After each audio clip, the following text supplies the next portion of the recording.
Muraho neza kubasuhuza ni by'agaciro gakomeye cyane nongeye kubasuhuza mbifuriza amahoro n'imigisha nge ubasuhuza nitwa Desire niyo mugabo nje kugira ngo tugendane muri uyu mwanya mbagezaho amakuru agezweho muri aka kanya nuko habaye impanuka aho i Nyarugenge kabisa aho imodoka yari itwaye ibinyobwa bya Skol igakora impanuka amakazi agakwirakwira mu muhanda.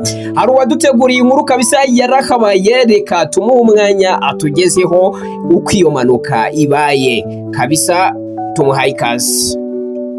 Ni Nyarugenge hagendwa n'abahazi, ni ku Gasima, ni ku Kinamba ahanambiye abasore baba bategereje ko haba ikibazo kimwe bakakibyazamo ibisubizo byinshi.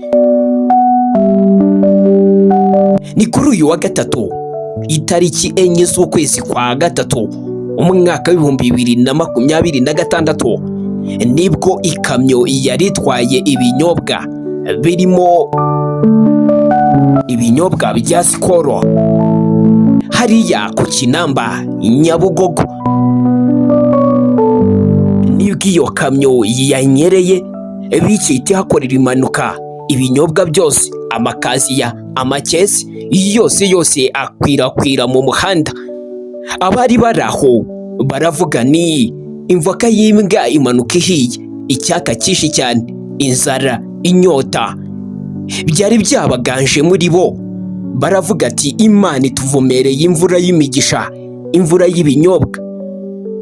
Bamwe nureba neza kuri aya mafoto cyangwa se kuri iyi video, bamwe batoraga amacupa birukanka, ushoboye agakaziya akirukangana.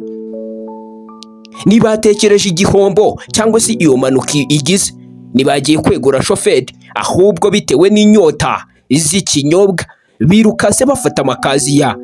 Reba neza, umwe aratora amakaziya 2, umwe aratora amakaziya ashoboye, undi aratora amacupa ashoboye. Nyarugenge we igendwa n'abahazi, ni ku Kinamba hanambiye abasore bategereje ko haba ibyago bakabibyazamo amahirwe.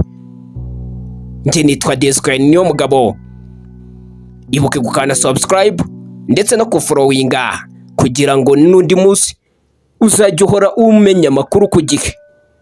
Ndabashimiye.